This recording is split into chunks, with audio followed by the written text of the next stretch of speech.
자, 그럼 가이아와 우라노스의 결혼으로요 12명의 형제들이 탄생하죠. 얘네들이 티탄족이 되겠습니다. 티탄족들이에요. 자, 한 명씩 알아볼게요. 첫째가 있어요. 티탄족의 첫째는요 오케아노스라고 합니다. 티탄족의 장남이에요. 얘입니다. 이 형이에요. 티탄족의 장남이죠. 결혼 기피 대상 1위 장남입니다. 바다의 신이라고 하죠. 오케아노스라고 하는데, 여기서 오케아누스에서 O랑 S, 끝에 O랑 S를 빼요. 그러면 오션이 되거든요. 바다의 어원이죠. 바다라는 이름은요, 오션은 오케아누스라는 신에서 기인된 말이었어요. 이런 거 재밌습니다. 공부하는 맛이 있죠. 근데 우리가 쉽게 생각하면은 바다의 신 하면은 포세이돈 생각나지 않아요? 왠지 포세이돈? 그쵸? 생선 막 꼬리는 막 생선이고 몸만 상체는 막 이렇게 할아버지인데 막 삼지층 들고 있고 포세이돈 생각난 말이죠. 근데 포세이돈이랑 겹치죠, 포지션이. 이렇게 원래 그리스 로마 신화에서 포지션들이 겹치는 신들이 있습니다. 뭐 전쟁의 신이 여러 명이고 막 이래요. 왜 그러냐면은 오케아노스는요 이 포세이돈이 태어나기 전에 바다를 담당하던 신이기 때문에 그렇습니다. 그러니까 오케아노스는 포세이돈의 선배죠. 선배 바다의 신이죠. 그리고 오케아노스의 선배는 아까 말했던 그 카오스에서 이제 태어났던 폰토스가 있었던 거죠. 이제 그래서 우리가 주로 알고 있는 바다의 신인 누구야? 포세이돈은요 세 번째 바다의 신이 되는 겁니다. 참고로 이 오케아누스라는 바다는 이제 알렉산더 대왕이 예전에 세상 끝의 바다라고 불렀거든요. 그 당시에 오케아누스를. 이 오케아누스를 보기 위해서 군대를 이끌고 원정길을 떠나기도 했었습니다. 그래서 그리스 로마 신화에 있던 이야기들은요 진짜 아주 예전부터 계속해서 우리 역사 속에 계속 있었던 이야기들이에요. 이 오케아누스의 바로 밑에 동생은 여동생인데요, 테티스라고 하는 바다의 여신입니다. 얘도 바다의 여신이야. 왠 줄 알아? 둘이 결혼했어.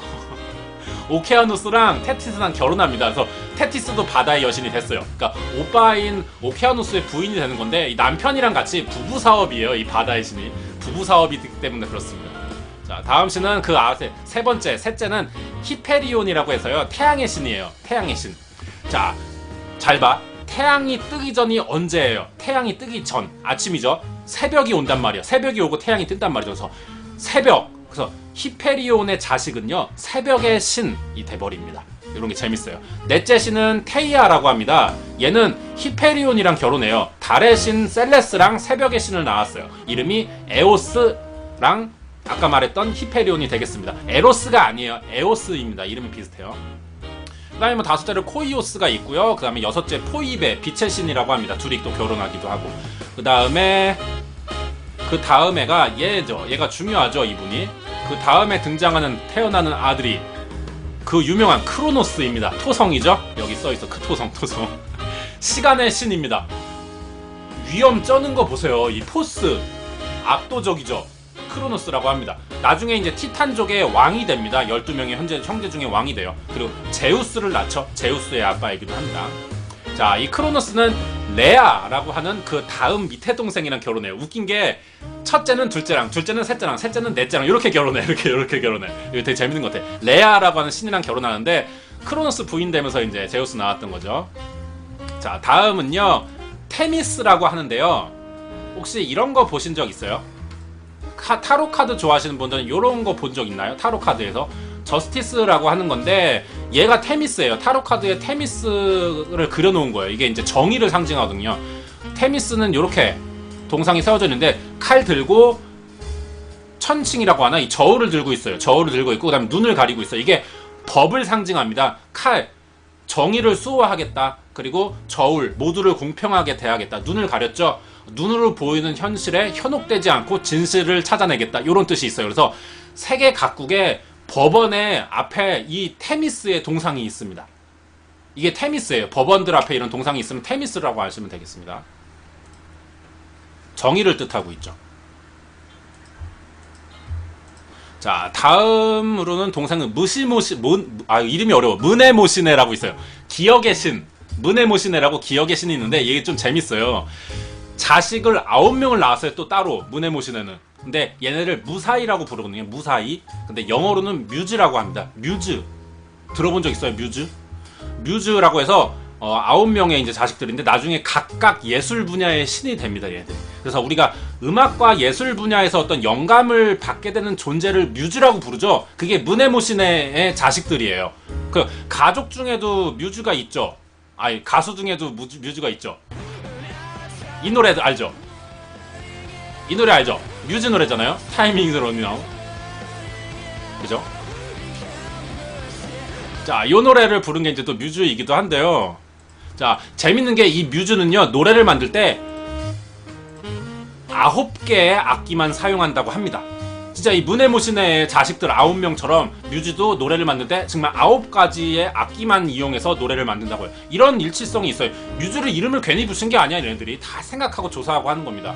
이런 일치가 있어요. 굉장히 재밌습니다. 흥미진진하지? 이거 다음 주에 또 해도 되니? 그리스로 마시나?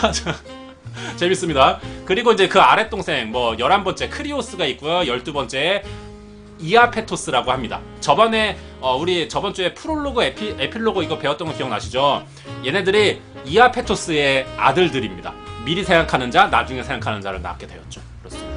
예, 얘네들 이 12명을 합쳐서 이 그림에 있는 자손들이에요. 티탄족이라고 불리고요. 이제 카오스가 할아버지가 되겠죠. 우주의 이제 최초의 탄생 카오스의 손자들이 되겠죠. 그리고 얘네들이 그리스 로마 신화의 2세대 인물들이 되겠습니다. 여기까지의 내용을 정리해 보면요, 어때요? 태초에 우주 카오스가 존재했었고, 그리고 그 속에서 우주가 이제 팽창해서 빅뱅 이론이라고 해요. 과학에서는 우주가 팽창하면서 그 안에서 행성들이 막 생겼어. 그 중에 하나가 가이아죠, 지구. 그리고 지구에 하늘과 땅, 빛, 태양, 바다라는 만물들이 탄생하기 시작했던 거죠.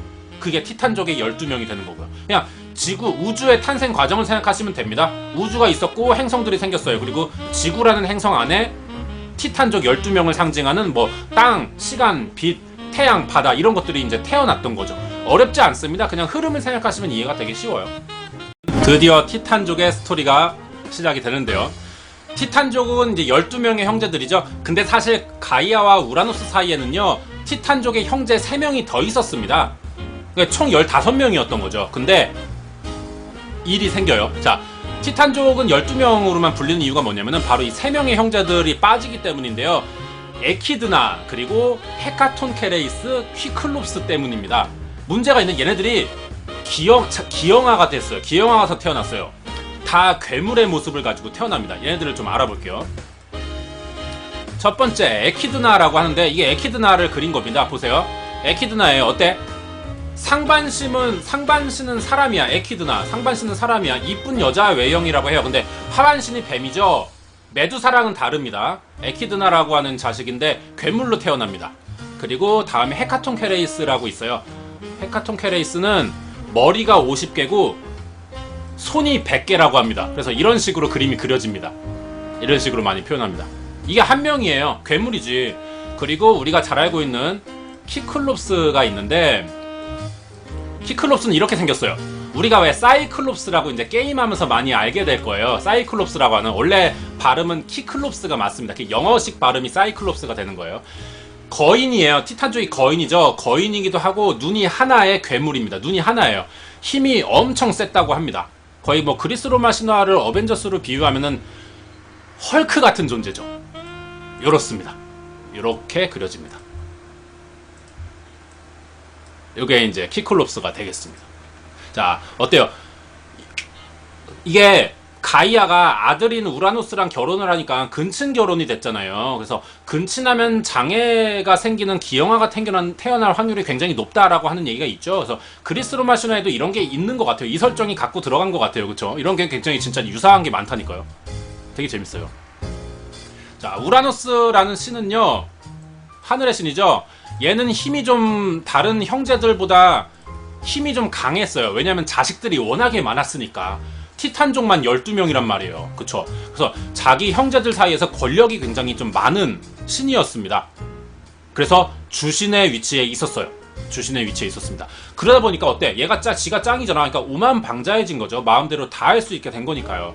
아무튼 우라노스는요, 이 앞에서 말했던 이 괴물 자식들 3명이 돌연변이로 태어나게 되면서 엄청 강한 힘을 갖게 되니까 얘네들의 힘을 무서워했습니다. 자식들의 힘을 무서워했어요. 그래서 자기 자식들에게 권력을 빼앗기게 될까봐 이 셋을 미워합니다. 그러면서 가이아의 오빠인 타르타로스의 지하의 신이죠. 지하 감옥에 가둬버리게 돼요. 자식들을 가둬버렸어. 가이아 입장에서, 엄마 입장에서 어때? 가이아 입장에서 자식들이 뭐 장애를 갖고 기형아가 돼서 태어났지만 감옥에 갇혀버리니까 어때? 슬프잖아. 그래서 맨날 고통스러워합니다. 막 밤마다 막 휴지를 막 눈물로 적시게 돼요. 너무 슬픈 거야. 맨날 울다가 가만히 어느 날 생각해보니까 어이가 없는 거야. 어이가.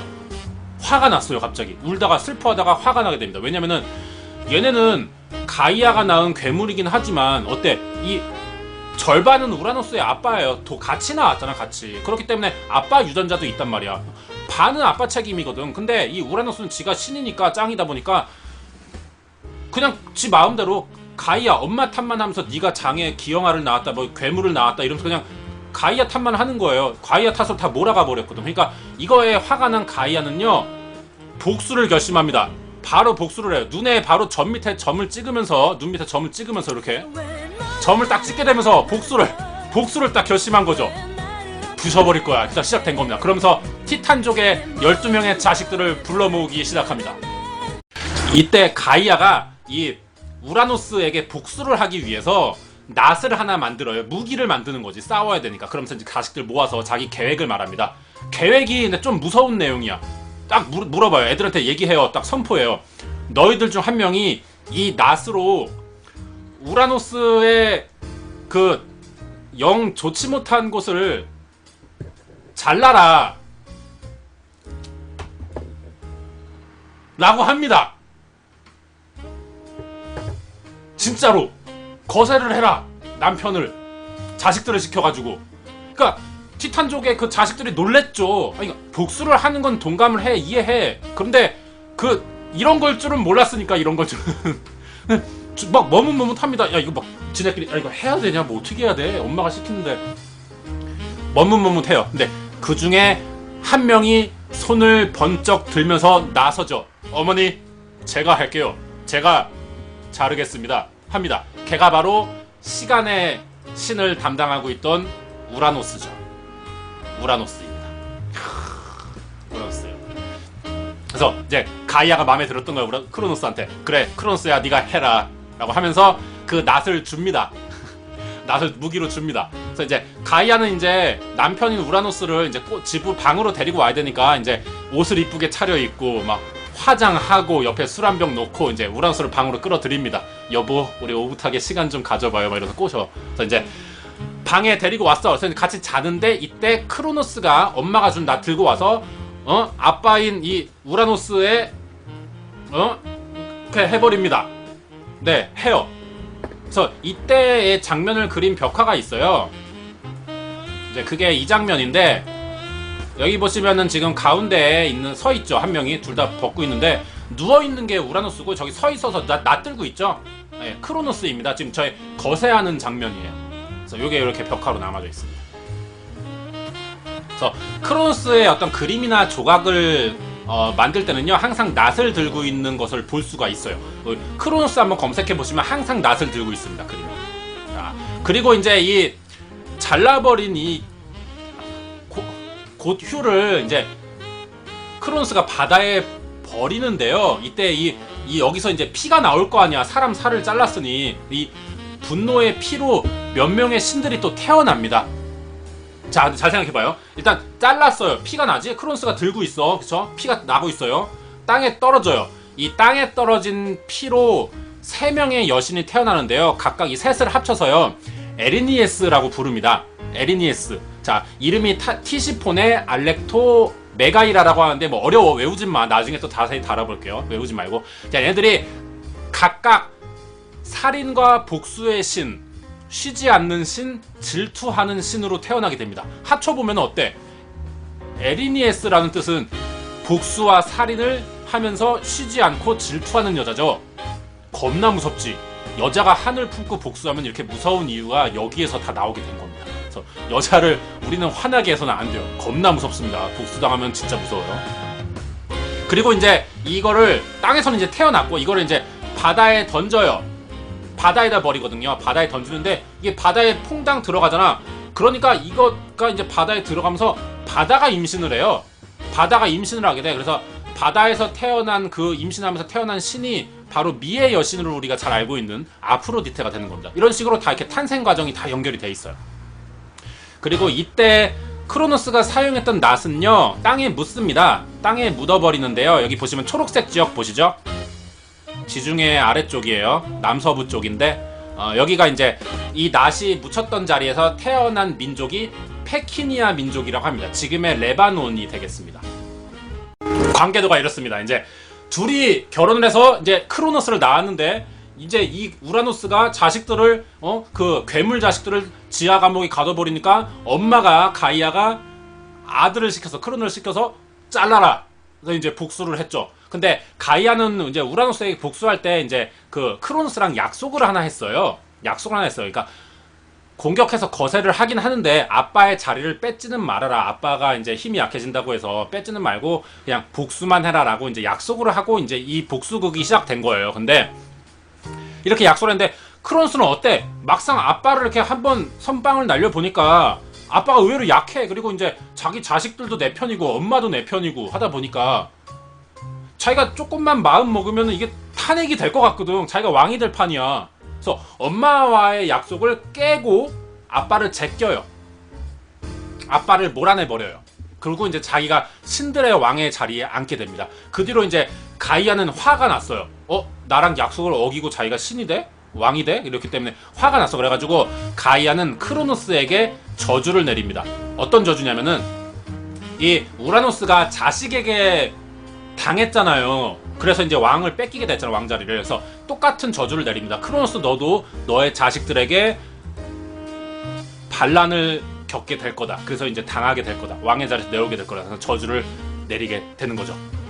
자, 크로노스는 이제 우라노스에 이어서 두 번째 주신이 돼버렸어요. 그러면서 이제 바로 여동생 아까 얘기했었죠. 바로 밑에 여동생인 레아랑 결혼을 하면서 6명의 자식들을 낳게 되는데요. 이때 우리가 진짜 어딘가에서 한 번씩 들어봤을 것 같은 신들의 이름이에요. 하데스, 데미테르, 포세이돈 나오고요. 헤스티아, 헤라, 그리고 막내 아들인 제우스를 낳게 되는 거죠.